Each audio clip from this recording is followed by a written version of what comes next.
இப்போ இன்றைக்குள்ள ஒர்க்கு வந்து பார்த்திங்கன்னா, இந்த ஈச்சர் டெம்போவில் வந்து பார்த்திங்கன்னா, நம்ம ஒரு சப்வூஃபர் மாட்டிருக்கோம். ஸோ சப்வூஃபர்னு இந்த பக்கம் தள்ளி வைக்கணும். இப்போ தான் மாட்டி விட்டுருக்கேன் செக் பண்ணுறதுக்காக. இந்த ஜேஎக்ஸ்எல் சப்வூஃபர் வந்து 10 இன்ச்சு. இதில் சின்ன ஒரு டேமேஜ் இருக்குது, ஓகேங்களா. இது செகண்ட் ஹேண்டாக நாங்கள் வாங்கினோம். 1800 ரூபா அப்படிங்கிற ரேஞ்சில் எங்களுக்கு இது கிடச்சிச்சு, ஓகேங்களா. இந்த டெம்போ பார்த்திங்கன்னா, இது என்னுடைய நண்பருடைய டெம்போ தான். ஸோ அப்போ அவர் சப்வூஃபர் மாட்டணும்னு சொன்னனால இதை நம்ம மாட்டியிருக்கோம்.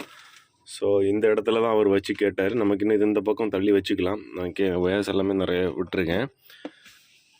ஸோ செட் வந்து பார்த்திங்கன்னா, இது இன்பில்டாகவே அவங்க இந்த டெம்போ வாங்கினப்போ அதிலே வந்துருச்சு. கம்பெனி இன்பில்டாக இந்த ஸ்டீரியோ தான். 2 ஸ்பீக்கர்ஸ் டோரில் வந்து பார்த்திங்கன்னா, அங்கே ஒரு ஸ்பீக்கர்ஸ் இருக்குது, இந்த டோரில் ஒரு ஸ்பீக்கர்ஸ் இருக்குது.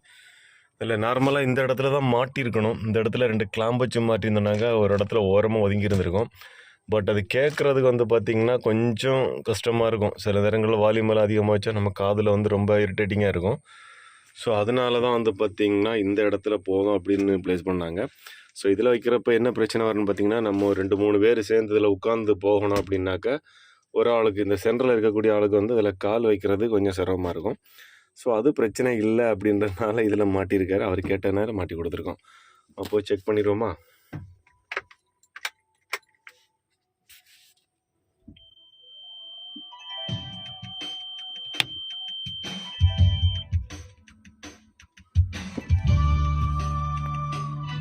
சித்தகத்தி பூக்களே